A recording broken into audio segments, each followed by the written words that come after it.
Il est 8h36 sur Europe 1. Bonjour Gaspard Proust. Bonjour. Comment ça va ce matin ? Comme quelqu'un de rassuré, Dimitri. Ah oui, pourquoi ? Parce que les sportifs sont de retour dans le game politique et parmi ces sportifs, le champion des champions est de retour. The comeback kid is back. Mais de qui voulez-vous parler ? Je vais vous mettre sur une piste. Top jeu du matin. Allez. Si je vous dis que nous sommes le 18 juin et qu'il n'arrête pas de pleuvoir depuis un mois et demi. François Hollande. Yes, musica. Ah oui, j'avais pas fait le lien. Et oui les amis, des pesos, des lingots, il en a le cul cousu. Tonton François Hollandovitch est revenu. Ah oui, alors beaucoup lui reprochent à François Hollande quand même son alliance avec des gens comme Philippe Poutou, Mélenchon, Boyard. Même ses anciens amis qualifient cette alliance comme une alliance de la honte. Vous savez quoi, moi Hollande, c'est comme ça que je le préfère.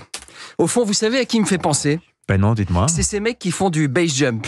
Ah oui, les parachutistes adeptes de la chute libre qui volent dans des combinaisons de chauve-souris tout près des massifs. Mais oui, voilà, généralement, tu sais, c'est le mec, à un moment, il se tue parce qu'ils cherchent toujours la limite. Tu sais, ils veulent toujours voler plus bas. Tu vois, eux, s'ils passent pas entre les sapins en arrivant à arracher une plume à une chouette en train de digérer, tu sais, il leur manque un truc. Et là, c'est pareil. Imagine que les sapins, ça représente la honte et que François, déguisé en Batman volant, il zigzague entre les sapins en arrivant à mettre un doigt dans le fion de tous les écureuils qui roupillent sur les branches, tu vois. Tout le monde à l'image, Absolument. avec les compliments de la maison. Et tout ça avec une désinvolture, un je m'en foutisme. C'est ce que j'admire le plus chez lui, c'est ce mec n'a aucune limite. C'est le base jump à la sauce hollandaise, vole au-dessus d'un nid de poubelle. Parce que Dimitri, naïvement, on pensait qu'il était à son max. Ah oui. On s'est dit qu'après son aventure par Skype avec Leonarda et le fait qu'il soit le premier président qui n'ait pas pu se représenter, on s'est dit en termes de grotesque, il avait plié le game, tu vois. Mais non, il en a toujours sous le pied, les gars.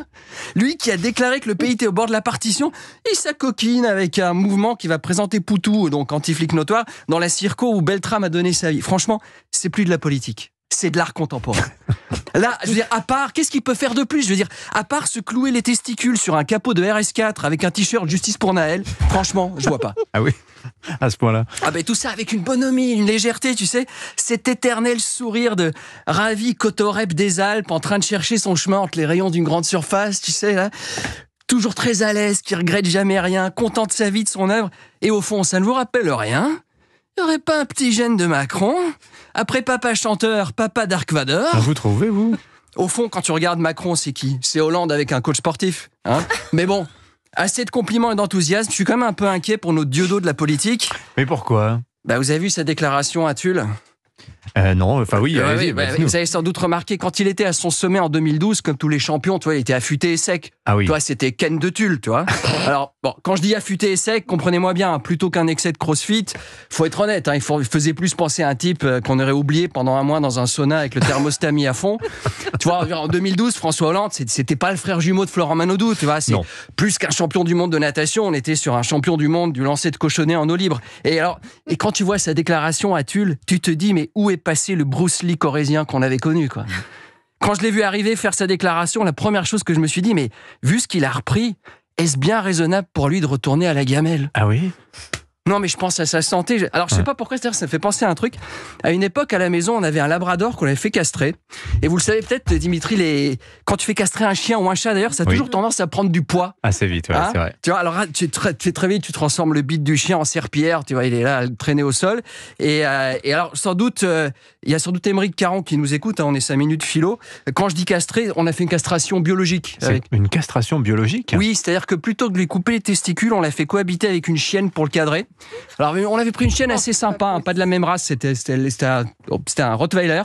Et dès que le pépère approchait de la gamelle, elle montrait les crocs, tu vois, elle avait même réussi à le mettre au yoga. Elle a mis votre labrador au yoga ? Ouais, il a alterné entre deux positions. Quand elle était là, c'était position chien tête en bas. Et quand elle était absente, c'était position du pigeon. Elle l'avait vraiment dressé, tu vois. Ouais. Et il était cool, ce labrador. Bonne bouille, assez sympa, mais après, comme tous les labradors, un peu con.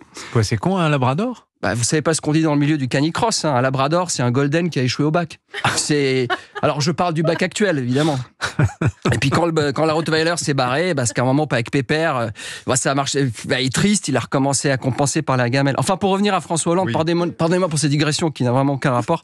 J'en étais resté où ? Sa présentation de candidature aux législatives. Dites plus sérieusement, Gaspard, vous connaissez la raison du comeback de François Hollande ? Bien sûr, mais vous connaissez la chanson « Quoi que je fasse ou que je sois, messieurs Mulot sont toujours là ». Ah, vous avez assisté à la scène. Oui, il paraît que Philippe Poutou et Mélenchon sont venus le voir à Tulle, dans l'immeuble où il tient la loge de concierge. On lui a dit « On a besoin de toi, jeune éphèbe ». Et il aurait répondu, c'est pas mes guerres. Mais ils avaient plus d'un tour dans leur besace. Ils lui ont balancé, avant de dire des conneries, mange donc ça, c'est ton dessert favori. Et lui, qu'est-ce que c'est? Alors c'est un flambi magique. Un flambi dans lequel on a broyé une couille de corbière et 3 poils de sourcil de Quatennens.